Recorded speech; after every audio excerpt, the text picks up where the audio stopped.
നമ്മളിന്നിവിടെ ചെയ്യാൻ വേണ്ടി പോണത് ക്ലാസ് 11th ഫിസിക്സിലെ വേവ്സ് എന്ന ചാപ്റ്ററിലെ എക്സസൈസ് 15.7 ആണ്. ക്വസ്റ്റ്യനിൽ പറയണത് a hospital uses an ultrasonic scanner to locate tumours in a tissue. What is the wavelength of sound in the tissue in which the speed of sound is 1.7 km/s. The operating frequency of the scanner is 4.2 MHz. അതായത് ഒരു hospital ഉണ്ട്, അവിടെ ഒരു ultrasonic scanner use ചെയ്യുന്നുണ്ട്. എന്തിനു വേണ്ടിയിട്ട്? Tumours ഉണ്ടല്ലോ, ഈ ക്യാൻസറിൻ്റെ ഒക്കെ ട്യൂമർ. ആ ട്യൂമേഴ്സ് ഒരു ടിഷ്യൂവിൽ ഉണ്ടാവുന്ന ട്യൂമറിനെ ലൊക്കേറ്റ് ചെയ്യാൻ വേണ്ടിയിട്ട് ഒരു അൾട്രാസോണിക് സ്കാനർ യൂസ് ചെയ്യുന്നുണ്ട്. ആ അൾട്രാസോണിക് സ്കാനറിൽ യൂസ് ചെയ്യണ ആ സൗണ്ടിൻ്റെ വേവ് ലെങ്ത് തന്നിട്ടുണ്ട്. അതാണ് കാണേണ്ടത് നമുക്ക്. അതുകൂടെയുള്ള സ്പീഡ് ഓഫ് സൗണ്ട് എത്രയാണ്? 1.7 km/s ആണ്. അതേപോലെ തന്നെ സ്കാനറിൻ്റെ ഓപ്പറേറ്റിംഗ് ഫ്രീക്വൻസി എന്ന് പറയുന്നത് 4.2 MHz ആണ്. അങ്ങനെയാണെങ്കിൽ വേവ് ലെങ്ത് ഓഫ് സൗണ്ട് എത്രയെന്നാണ് ചോദ്യം.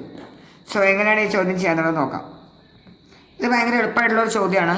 അതായത് lambda is equal to velocity by frequency. ഈ ഇക്വേഷൻ യൂസ് ചെയ്ത് കഴിഞ്ഞാൽ നമുക്ക് ഇതിൻ്റെ ആൻസർ കിട്ടും. Lambda is equal to velocity by frequency. നമുക്ക് എന്താ കണ്ടത്? നമുക്ക് വേവ് ലെങ്ത് ഓഫ് സൗണ്ടാണ് കണ്ടത്, അതായത് ലാംഡ. സ്പീഡ് ഓഫ് സൗണ്ട് നമുക്ക് തന്നിട്ടുണ്ട്. വി എന്ന് പറയുന്നത് സ്പീഡ് ഓഫ് സൗണ്ട് ആണ്, 1.7 km/s. പിന്നെ ഫ്രീക്വൻസി എന്ന് പറയുന്നത് 4.2 MHz ആണ്. അപ്പോൾ അതോടെ സബ്സ്റ്റിറ്റ്യൂട്ട് ചെയ്യുക. Lambda is equal to speed of sound എത്രയാണ്? 1.7 km ആണ്, km/s ആണ്. സോ അതിനെ നമുക്ക് മീറ്ററിലേക്ക് ആക്കണം വെച്ചാൽ × 10⁻³ m/s ആയി. Whole divided by frequency 4.2. 1 MHz എന്ന് പറഞ്ഞു കഴിഞ്ഞാൽ എത്ര ഹേർട്സ് ആണ്? 10⁻⁶ ഹേർട്സ് ആണ്. 1 MHz 10⁻⁶ ഹേർട്സ് ആണ്. സോ ഇവിടെ 4.2 × 10⁻⁶. അപ്പോൾ ഇവിടെ നമ്മൾ ഇത് കാൽക്കുലേറ്റ് ചെയ്ത് കഴിഞ്ഞാൽ നമുക്ക് ഏകദേശം ആൻസർ വരാം. അപ്പോൾ ഇത് ചെയ്ത് കഴിഞ്ഞാൽ നമുക്ക് ഏകദേശം ആൻസർ വരാം 4.05 × 10⁻⁻⁴ ആണ് നമുക്ക് ആൻസർ വരാം. 4.05 × 10⁻⁻⁴ മീറ്റർ. ഇതാണ് നമുക്ക് ആൻസർ കിട്ടുക. യൂണിറ്റ് എഴുതാൻ മറക്കരുത്.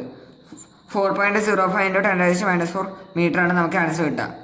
അപ്പോൾ ഇതൊരു ചെറിയൊരു ഈസി ആയിട്ടുള്ളൊരു ക്വസ്റ്റ്യൻ ആണ്. എല്ലാവർക്കും മനസ്സിലായെന്ന് വിചാരിക്കണോ? എന്തെങ്കിലും ഡൗട്ട് ഉണ്ടെങ്കിൽ നിങ്ങൾക്ക് ചോദിക്കാവുന്നതാണ്. പിന്നെ സംശയങ്ങളൊന്നും ഇല്ലെങ്കിൽ സബ്സ്ക്രൈബ് ചെയ്യുക, ലൈക്ക് ചെയ്യുക, കമൻറ്റ് ചെയ്യുക. Thank you.